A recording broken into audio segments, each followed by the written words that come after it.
উফিল লাকুম ওয়ালিমা তা'বুদুনা মিন দুনিল্লাহি ইন কুনতুম তা'লামুন।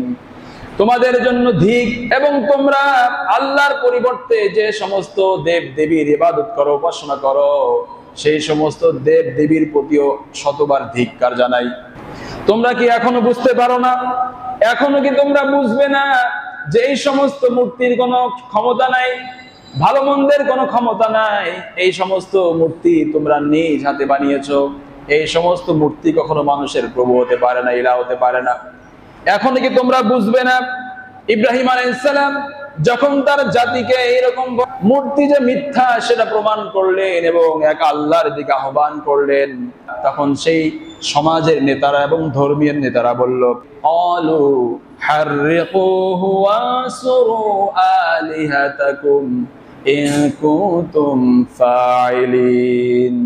তোমরা ইব্রাহিমের শাস্তি দাও, ইব্রাহিমকে শাস্তি দাও, কারণ ইব্রাহিম তোমাদের মূর্তিকে ভেঙ্গেছে। তোমরা তোমাদের মূর্তিকে সাহায্য করো। কেমনে সাহায্য করবা? ইব্রাহিমকে আগুনে জ্বালায়া শেষ করে দাও। যেরকম নাউযুবিল্লাহ, ইব্রাহিমকে জ্বালিয়ে শেষ করে দাও, কারণ সে তোমাদের মূর্তি ভেঙ্গেছে। তাকে আগুনে জ্বালায়া শেষ করে দাও, যেন দৃষ্টান্ত হয়ে থাকে যে আমাদের প্রভুদের বিরুদ্ধে যদি কেউ কথা বলে তাকে এভাবে শাস্তি দেওয়া হবে। সম্মানিত হাজিরিন, সেই মূর্তি এখনকার সমাজেও আছে না নাই? সারা পৃথিবীতে সেই মূর্তি এখনো আছে না নাই? শুধু হিন্দুদের মন্দিরেই মূর্তি আছে বিষয়টা এমন না, অনেক মুসলমানদের মধ্যেও মূর্তি আছে। সেই মূর্তির বিরুদ্ধে যারা কথা বলে তাদেরকেই সরকার গ্রেফতার করে জেলখানায় ঢুকায় রাখে।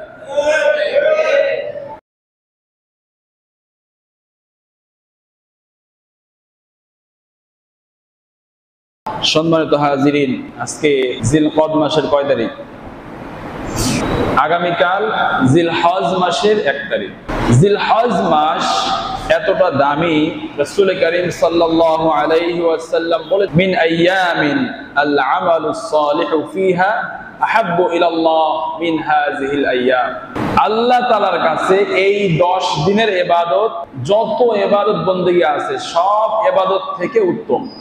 এক সাহাবী জিজ্ঞাসা করলেন, ইয়া রাসূলুল্লাহ, জিহাদের ময়দানে যুদ্ধ করার থেকেও কি উত্তম? রাসূল বললেন, হ্যাঁ, যুদ্ধ করার থেকেও উত্তম, জিহাদের থেকে উত্তম এই 10 দিনের নফল ইবাদত। তবে যে ব্যক্তি জিহাদের ময়দানে তার জানমাল নিয়ে চলে গেছে আর যুদ্ধ করতে করতে শহীদ হয়ে গেছে, বাড়ি ফিরে আসতে পারে নাই, তার কথা ভিন্ন। সে ছাড়া আর যত ইবাদত বندگی আছে সব ইবাদত বندگی থেকে এই 10 দিনের ইবাদত সব থেকে বেশি আল্লাহর কাছে পছন্দের। সুবহানাল্লাহ। তাহলে এই 10 দিন আমাদের সকলের অনেক গুরুত্বের সাথে ইবাদত বندگی করার দরকার আছে না নাই? 9 জিলহজ এই দিন রোজা রাখা অত্যন্ত গুরুত্বপূর্ণ ফজিলতের আমল। রাসূল করিম সাল্লাল্লাহু আলাইহি ওয়াসাল্লাম বলেন, যে ব্যক্তি জিলহজ মাসের 9 তারিখ রোজা রাখবে, আল্লাহ তাআলা তার পিছনের 1 বছর এবং সামনের 1 বছরের গুনাহ মাফ করে দিবেন। তাহলে আমরা এই 10 দিন গুরুত্বের সাথে ইবাদত বندگی করব তো ইনশাআল্লাহ? ইনশাআল্লাহ। সম্মানিত হাজিরিন, গত জুমায় আমরা আলোচনা করেছিলাম মূর্তি পূজার শিরকের মধ্যে নিমজ্জিত এক জাতিকে ইব্রাহিম আলাইহিস সালাম কালেমার দাওয়াত দিলেন, শিরক বর্জন করে ঈমানের দিকে আহ্বান করলেন। তার কওমের লোকেরা, তার সমাজের নেতারা তার উপর ক্ষিপ্ত হলো, রেগে গেল, প্রচন্ড ভাবে রেগে গেল, কিন্তু মারধর করে নাই। আজকে যে আলোচনা হবে এই আলোচনার মধ্যে ইব্রাহিম আলাইহিস সালামের উপর বিপদ আসতেছে। তার জাতি তখনকার সময়ে একটা অনুষ্ঠান করত, একটা ধর্মীয় অনুষ্ঠান তাদের হতো। সেই অনুষ্ঠানে শহরের সব মানুষ, এমনকি বাদশা থেকে শুরু করে ধর্মীয় নেতা, সাধারণ পাবলিক, সব মানুষ সেই মেলায় অংশগ্রহণ করত এবং তারা সেখানে মদ, জুয়া, আরো যত ধরনের আনন্দ উপভোগের জিনিস আছে সবগুলো তারা সেখানে ব্যবহার করত। তো সেই মেলার সময় আসলো, এখন সবাই মেলায় যাচ্ছে, ইব্রাহিম আলাইহিস সালাম তো মেলায় যাবে না। এখন তার কাছের যারা লোক ছিল, বন্ধু বান্ধব যারা ছিল, তারা বলতেছে, ইব্রাহিম চলো আমাদের সঙ্গে মেলায় যাবে। তো ইব্রাহিম আলাইহিস সালাম বললেন যে না, আমি মেলায় যাব না। তো তারা অনেক পিড়াপিড়ি শুরু করলো যে না, যেতেই হবে, সবাই যাচ্ছে, তুমি যাবা না কেন? চলো যাই, ভালো লাগবে। তখন তিনি আকাশের দিকে তাকালেন, তারকা ছিল, তিনি তারকার দিকে তাকালেন, এরপরে বললেন আমি অসুস্থ। তার কওমের লোকেরা তারা চিন্তা করছে মনে হয় কোনো অশুভ তারকার অশুভ ক্রিয়া ইব্রাহিমের উপর এখন আছে, সেজন্য তাকে আর বেশি পীড়াপিড়ি করে নাই, তাকে রেখেই তারা মেলায় চলে গেছে। সেই কথাগুলো আল্লাহ রাব্বুল আলামিন কোরআনে কারীমে এভাবে তুলে ধরেছেন। আল্লাহ রাব্বুল আলামিন বলেন ফানাযারা নাযরাতান ফিন নুজুম ফাকালা ইন্নী সাকীম ফাতাওয়াল্লাউ আনহু মুদবিরিন। ইব্রাহিম আলাইহিস সালাম তারকার দিকে তাকালেন, এরপরে বললেন আমি অসুস্থ। এই কথা বলার পর তার কওমের লোকেরা ইব্রাহিম আলাইহিস সালামকে রেখেই তারা মেলায় চলে গেল। ইব্রাহিম আলাইহিস সালাম যখন দেখলেন শহরে আর কোনো মানুষ নাই, পুরো শহরটা ফাঁকা, এখন ইব্রাহিম আলাইহিস সালাম ছাড়া শহরের মধ্যে আর কেউ নাই, সেই মুহূর্তে ইব্রাহিম আলাইহিস সালাম চিন্তা করলেন এখনই তো সময়, এই সুযোগের অপেক্ষায় তো আমি করছিলাম। ইব্রাহিম আলাইহিস সালাম হাতের মধ্যে কুড়াল নিলেন, তার কওম যে সমস্ত মূর্তি দেবতার পূজা করত সব থেকে বড় মূর্তির মন্দিরে তিনি প্রবেশ করলেন। ফারাগা ইলা আলিহাতিহিম ফাকালা আলা তাকুলুন। ইব্রাহিম আলাইহিস সালাম তাদের মূর্তিদের কাছে, তাদের প্রভুদের কাছে গেলেন, চুপি চুপি গেলেন, গিয়ে তিনি দেখতে পেলেন সেই মূর্তির সামনে অনেক রকমের খাবার রাখা আছে, বিভিন্ন আইটেমের ফল রাখা আছে, বিভিন্ন ধরনের মিষ্টি রাখা আছে, বিভিন্ন প্রকারের খাবার তাদের সামনে রাখা আছে, কিন্তু মূর্তি কোনো খাবার খায় না, মূর্তির দিকে তাকায়ও দেখে না। ইব্রাহিম আলাইহিস সালাম প্রশ্ন করলেন কি ব্যাপার, খাবার খাচ্ছ না কেন?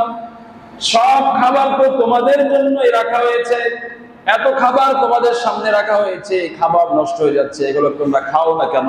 তাড়াতাড়ি এইগুলো খা। কিন্তু মূর্তি কোনো কথা বলে না। মূর্তি কি কথা বলতে পারে নাকি? মূর্তি কোনো কথা বলতে পারে না। ইব্রাহিম আলাইহিস সালাম জানেন মূর্তি কথা বলতে পারে না, এরপরেও তিনি মূর্তির সাথে এমন করে কথা বলতেছেন, মা লাকুম লা তানতিকুন। ও মূর্তি কথা বলিস না কেন? আমি প্রশ্ন করতেছি, আমার প্রশ্নের জবাব দে। এই খাবারগুলো কি তোরা খাবি না? মূর্তির মুখ থেকে কোনো উত্তর আসে না। আর ইব্রাহিম আলাইহিস সালামের প্রশ্নের জবাব মূর্তি দিতেও পারবে না। ফারাগা আলাইহিম দারবান বিল ইয়ামিন। তার হাতের মধ্যে কুড়াল ছিল, সেই কুড়াল দিয়ে মূর্তির গায়ে আঘাত করা শুরু করলেন। আঘাত করতে করতে প্রত্যেকটা মূর্তি ভেঙে চুরমার করে ফেলতেছেন। ফাজআলাহুম জুযাযান ইল্লা কাবীরান লাহুম লাআল্লাহুম ইয়ারজিউন। সবগুলো মূর্তি তিনি ভেঙে চুরমার করে ফেললেন, কিন্তু সেই মূর্তির মধ্যে যে বড় মূর্তিটা ছিল, সেই বড় মূর্তিকে তিনি ভাঙলেন না। বড় মূর্তিকে ছেড়ে দিয়ে মন্দির থেকে বের হয়ে আসলেন। তিনি বুঝতে পারলেন, চিন্তা করলেন মেলা থেকে যখন লোকেরা শহরে ফিরে আসবে, আসার পর সর্বপ্রথম তারা মন্দিরে আসবে। ইব্রাহিম আলাইহিস সালাম তার বাড়িতে চলে গেলেন। মেলা শেষ হয়ে গেল। মেলা শেষ হয়ে যাওয়ার পর সমস্ত মানুষ শহরে ফিরে আসলো, তারা মন্দিরে উপস্থিত হলো। মন্দিরে আসার পর দেখতেছে তাদের মূর্তির একটারও মাথা ঠিক নাই, কোনোটারই হাত পা ঠিক নাই, সবগুলো হাত পা ভাঙ্গা মাটিতে পড়ে আছে। তারা দারুণ ভাবে ক্ষিপ্ত হলো, রাগান্বিত হয়ে চিল্লাচিল্লি করে বলতে লাগলো, ক্বালু মান ফালিহাতিনা ইন্নাহু লামিনাজ জালিমিন। আমাদের প্রভুদের সাথে এমনটা কে করলো? নিশ্চয়ই সে জালেম। আমাদের প্রভুদেরকে ভেঙ্গে চুরমার করে ফেলেছে, কে এমনটা করলো? তারা চিল্লাচিল্লি করতে লাগলো।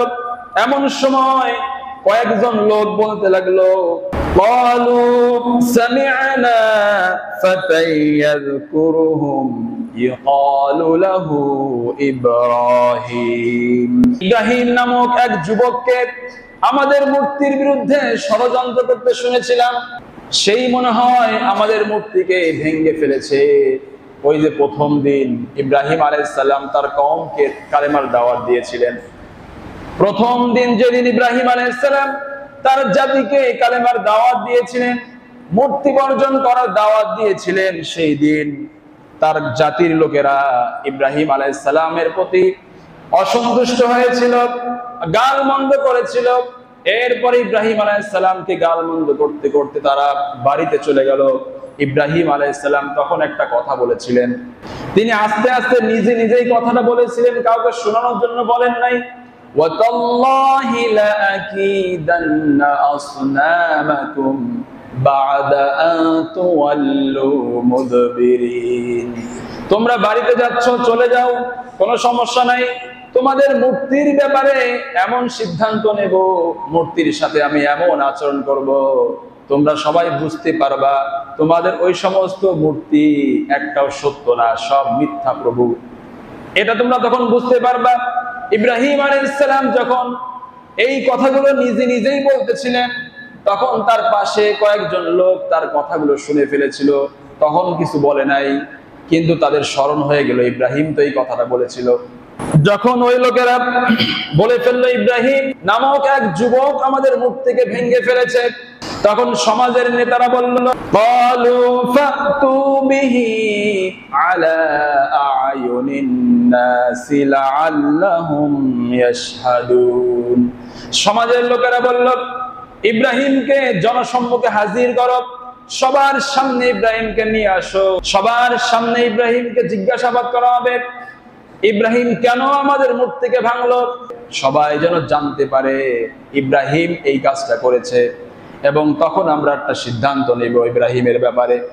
ইব্রাহিম আলাইহিস সালাম এটাই তো মনে মনে চিন্তা করছিলেন যে আমি যখন মূর্তি ভাঙবো, মূর্তি ভাঙার সংবাদ যেন সমস্ত মানুষের কাছে পৌঁছে যায়। সমস্ত মানুষের কাছে যখন মূর্তি ভাঙার সংবাদ চলে যাবে, সমস্ত মানুষকে যখন ডাকা হবে, এরপরে আমাকেও ডাকা হবে, মূর্তি আমি কি জন্য ভাঙলাম, আমাকে জিজ্ঞাসাবাদ করা হবে। আমি তখন সবার সামনে প্রমাণ করব মানুষের তৈরি করা এই মূর্তির কোনো ক্ষমতা নাই, যে সমস্ত মূর্তি নিজেরাই নিজেদেরকে রক্ষা করতে পারে না, যে সমস্ত বান্দা তাদের ইবাদত করে ওই বান্দাদেরকেও ওই মূর্তি কোনো রক্ষা করতে পারবে না। ঠিক কিনা বলেন? ঠিক কিনা? তো ইব্রাহিম আলাইহিস সালাম বলতেছেন আমার মিশন সাকসেস, যেটা আমি চাইছিলাম সেটা এখন হচ্ছে। সব শহরের সব মানুষ, দেশের সব মানুষ একত্রিত হয়েছে, ইব্রাহিম আলাইহিস সালামকে ডাকা হলো। ইব্রাহিম আলাইহিস সালামকে প্রশ্ন করা হচ্ছে, ক্বালু আনতা ফাআলতা হাযা বিআলিহাতিনা ইয়া ইব্রাহিম। হে ইব্রাহিম, আমাদের ইলাহদের সাথে, আমাদের প্রভুদের সাথে এই কাজ কি তুমি করছো? ইব্রাহিম আলাইহিস সালাম বলতেছেন আমারে জিজ্ঞাসা করো কা, তোমাদের প্রভুরা কথা কইতে পারে না? তোমাদের তো প্রভু, তারা কি কথা বলতে পারে না? এখনো একজন প্রভু জীবিত আছে, সবগুলো মরে গেলেও একটা তো জীবিত আছে, তারা জিজ্ঞাসা করো। এই কাজ সেই করছে, এই বড়টা সবারে ভাঙ্গে চুরে কুড়াল নিয়ে দাঁড়া রয়েছে, এই কাজটা সেই করছে। তখন তার কওমের লোকেরা নিজেরাই নিজেদেরকে তিরস্কার করতে লাগলো। ফারাজাউ ইলা আনফুসিহিম ফাকালু ইন্নাকুম আনতুমুজ জালিমুন। নিজেরা বলাবলি করতে লাগলো, আমরা ইব্রাহিমকে জালেম বলতেছি, যে ইব্রাহিম মূর্তি ভেঙেছে, তোমরা নিজেরাই জালেম, যে নিজেরা নিজ হাত দিয়ে মূর্তি বানিয়ে প্রাণহীন মূর্তিকে নিজেদের প্রভু বানিয়ে নিয়েছো। বিশ্বাস করতেছো এই প্রভু আমাদের ভালো ক্ষতি করতে পারে, উপকার করতে পারে, আমাদের ভালো মন্দের মালিক সে, এই বিশ্বাস তোমরা বানিয়ে নিয়েছো। তোমরা নিজেরাই জালেম, ইব্রাহিম জালেম না। তারা নিজেরাই নিজেদের মধ্যে এই আলোচনা করতে লাগলো। সুম্মা নুকিসু আলা রুসিহিম লাকাদ আলিমতা মা হাউলাই ইয়ানতিকুন। তারা মাথা নিচু করে ইব্রাহিম আলাইহিস সালামের কাছে আসে, বলতেছে ইব্রাহিম তুমি কি জানো না এই সমস্ত মূর্তি কথা বলতে পারে না? এটা কি তুমি জানো না? তুমি তো এটা জানো যে এই সমস্ত মূর্তি কথা বলতে পারে না, তাহলে কেন জনগণের সামনে আমাদের মুখোশটা খুলে দিলা? এখন আমাদের মান ইজ্জত নিয়ে টানাটানি। তখন নেতারা এটা বলতে লাগলো। এরপর ইব্রাহিম আলাইহিস সালাম তখন তাদেরকে কঠিন ভাবে দাওয়াত দিলেন। আফাতা'বুদুনা মিন দুনিল্লাহি মা লা ইয়ানফাউকুম শাইআন ওয়া লা ইয়াদুররুকুম। ইব্রাহিম আলাইহিস সালাম তখন তার জাতিকে বললেন, হে আমার জাতি, তোমরা এখনো কি সে আল্লাহ ছাড়া অন্য কারো ইবাদত করবে? আল্লাহকে বাদ দিয়ে তোমরা সেই সমস্ত দেব দেবীর পূজা করবে, ইবাদত করবে, যে সমস্ত দেব দেবী, যে সমস্ত মূর্তি কোনো উপকারও করতে পারে না, ক্ষতিও করতে পারে না, তোমাদের সামনে সবকিছু স্পষ্ট হয়েছে, সবকিছু তোমরা বুঝতে পারলে, এখনো কি তোমরা সেই সমস্ত মূর্তির ইবাদত করবে নাকি? উফিল লাকুম ওয়ালিমা তা'বুদুনা মিন দুনিল্লাহি ইন কুনতুম তা'লামুন। তোমাদের জন্য ধিক, ধিক তোমাদেরকে, এবং তোমরা আল্লাহর পরিবর্তে যে সমস্ত দেব দেবীর ইবাদত করো, উপাসনা করো, সেই সমস্ত দেব দেবীর প্রতিও শতবার ধিক্কার জানাই। তোমরা কি এখনো বুঝতে পারো না? এখনো কি তোমরা বুঝবে না যে এই সমস্ত মূর্তির কোনো ক্ষমতা নাই, ভালো মন্দের কোনো ক্ষমতা নাই? এই সমস্ত মূর্তি তোমরা নিজ হাতে বানিয়েছো। এই সমস্ত মূর্তি কখনো মানুষের প্রভু হতে পারে না, ইলাহ হতে পারে না। এখনো কি তোমরা বুঝবে না? ইব্রাহিম আলাইহিস সালাম যখন তার জাতিকে এইরকম মূর্তি যে মিথ্যা সেটা প্রমাণ করলেন এবং এক আল্লাহর দিকে আহ্বান করলেন, তখন সেই সমাজের নেতারা এবং ধর্মীয় নেতারা বলল, ইব্রাহিম আমাদের মূর্তির সাথে বেয়াদবি করেছে, আমাদের মূর্তিকে এসে ভেঙে ফেলেছে, তার শাস্তি দিতে হবে। অলু হাররিকুহু ওয়াসরু আলিহাতাকুম ইন কুনতুম ফাইলিন। তোমরা ইব্রাহিমের শাস্তি দাও, ইব্রাহিমকে শাস্তি দাও, কারণ ইব্রাহিম তোমাদের মূর্তিকে ভেঙেছে। তোমরা তোমাদের মূর্তিকে সাহায্য করো। কেমনে সাহায্য করবা?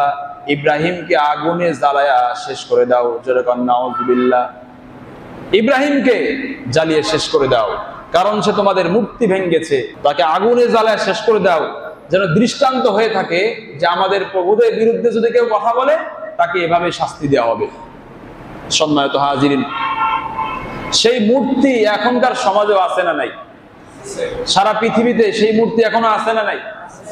শুধু হিন্দুদের মন্দিরেই মূর্তি আছে বিষয়টা এমন না, অনেক মুসলমানদের মধ্যেও মূর্তি আছে। সেই মূর্তির বিরুদ্ধে যারা কথা বলে তাদেরকেই সরকার গ্রেফতার করে জেলখানায় ঢুকায় রাখে। আমি কি বললাম বুঝছেন? এখনকার জামানায় আধুনিক মূর্তি হয়েছে, সেই জামানায় যে মূর্তি ছিল, এখনকার জামানায় আধুনিক মূর্তি। এখনকার জামানার মূর্তি দেখা যায় না। যদি বলি অনেকে বুঝতে একটু কষ্ট হতে পারে, বলবো এখনকার মূর্তি, একটা মূর্তির নাম হলো গণতন্ত্র, এটা একটা মূর্তি। ধর্ম নিরপেক্ষতা, এটাও একটা মূর্তি। এই গণতন্ত্রের বিরুদ্ধে কথা বলেন, আপনি আর বাইরে থাকতে পারবেন না, জায়গা মতো চলে যাবেন। ধর্ম নিরপেক্ষতার বিরুদ্ধে কথা বলেন, বাইরে থাকতে পারবেন না। সম্মানিত হাজিরিন, এমন অবস্থা হয়েছে, মক্কার ইমাম, অনেক ইমাম আছে যারা ফিলিস্তিনের পক্ষে কথা বলছে, ইসরায়েলের বিপক্ষে কথা বলছে, তার চাকরি নাই, অনেকে গুম করে ফেলে, এরকম অবস্থা হয়। সম্মানিত হাজিরিন, এই গণতন্ত্র কিভাবে একটা মূর্তি, ধর্ম নিরপেক্ষতা কিভাবে মূর্তি, সমাজতন্ত্র, জাতীয়তাবাদ, এগুলো যে একটা একটা মূর্তি, এগুলো আলোচনা করতে গেলে দীর্ঘ সময়ের প্রয়োজন। ইনশাআল্লাহ আমরা আগামীতে ইনশাআল্লাহ এক জুমায় বিস্তারিত আলোচনা করব। সমস্যা নাই তো? হ্যাঁ, আলোচনা করলে সমস্যা তো নাই, জানা দরকার আছে এগুলো কিভাবে আমাদের ঈমানকে নষ্ট করছে। এগুলো জানা না থাকলে খুব ইবাদত বন্দেগী করতেছে, প্রতি বছর হজে যাচ্ছে, কিন্তু ঈমান যদি নষ্ট হয়ে যায়, এই নেক আমলের কোনো ফায়দা আছে? কোনো ফায়দা হবে? ঈমান যদি না থাকে, যত নেক আমল করুক সব নেক আমল নষ্ট হয়ে যায়। সম্মানিত হাজিরিন, এই তথ্যটা যাইতে যাইতে সেই জামানার বাদশার কান পর্যন্ত চলে গেছে। সেই জামানার যিনি বাদশা, তাকে বলা হতো নমরুদ। কি বলা হতো? সেই জামানার যারা বাদশা, তারা আবার নিজেদেরকে প্রভু দাবি করত, নিজেরাই প্রভু, এবং জনগণ তাদেরকে প্রভু বলে মেনে নিত। জনগণ তাদের সামনে সেজদা করত, মূর্তিকে যেরকম ভাবে তারা শ্রদ্ধা ভক্তি করত, সেজদা করত, ইবাদত করত মূর্তির সামনে।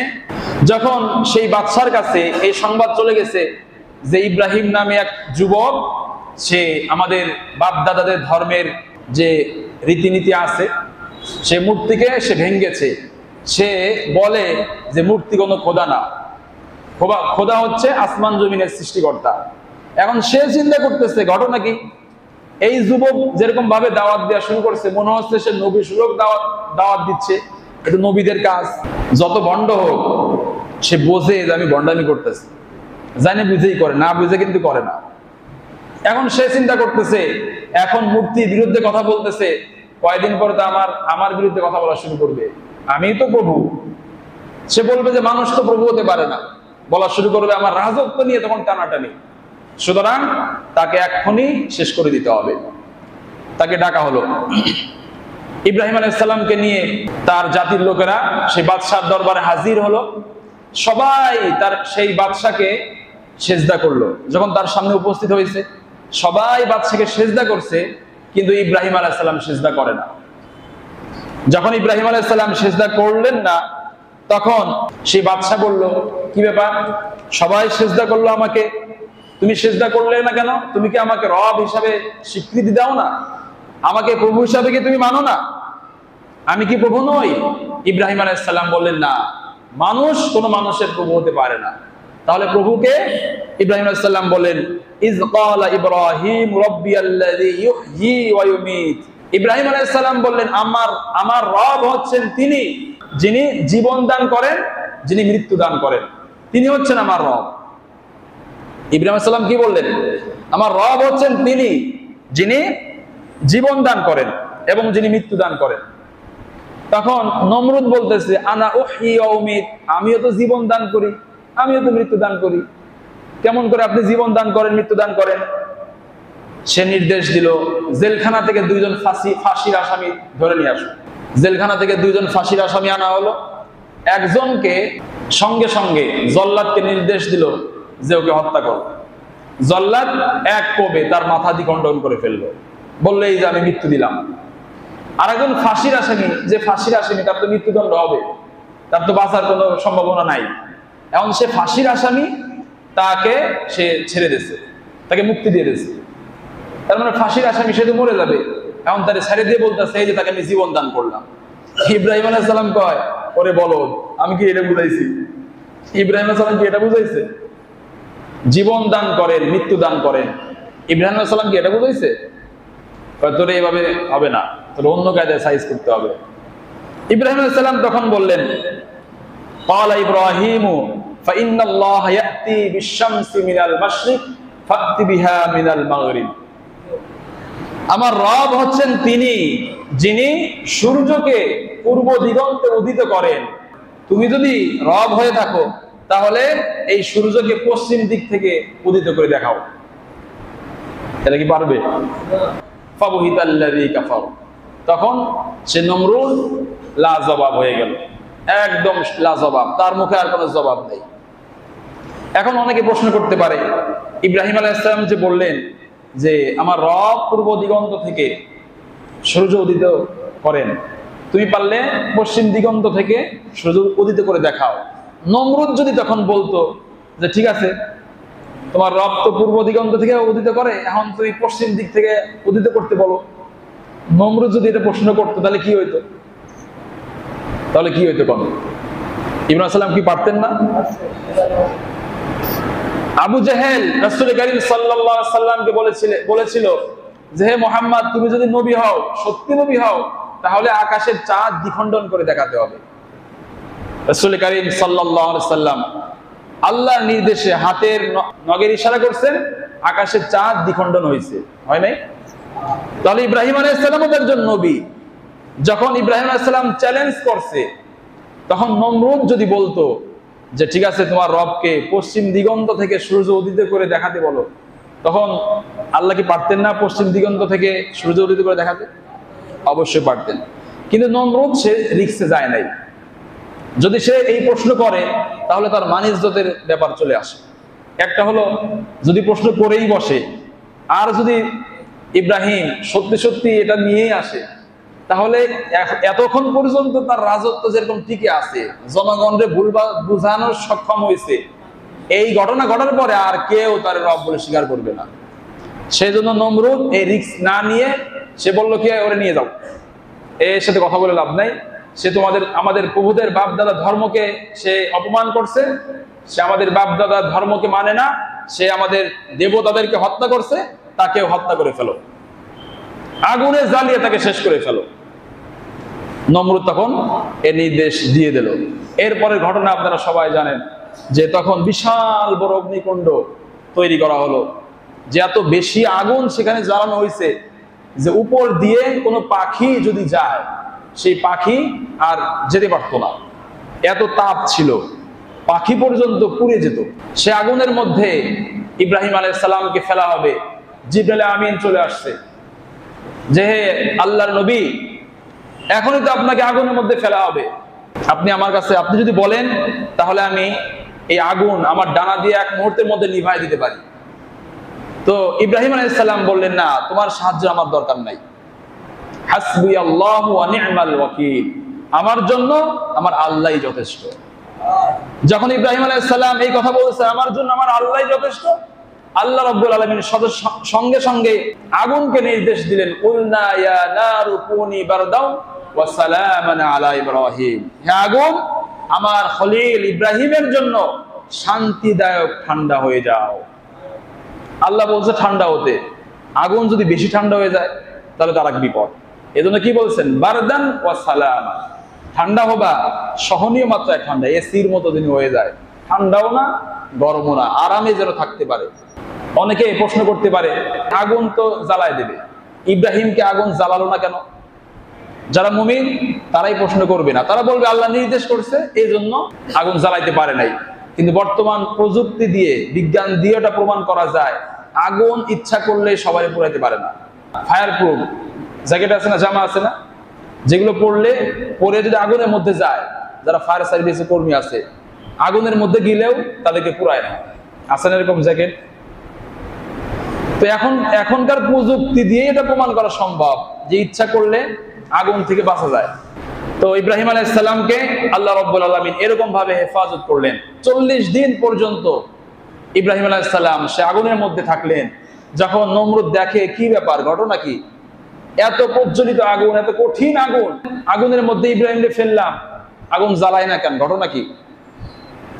40 দিন পর ইব্রাহিম আলাইহিস সালামকে আগুন থেকে বের করে আনা হলো।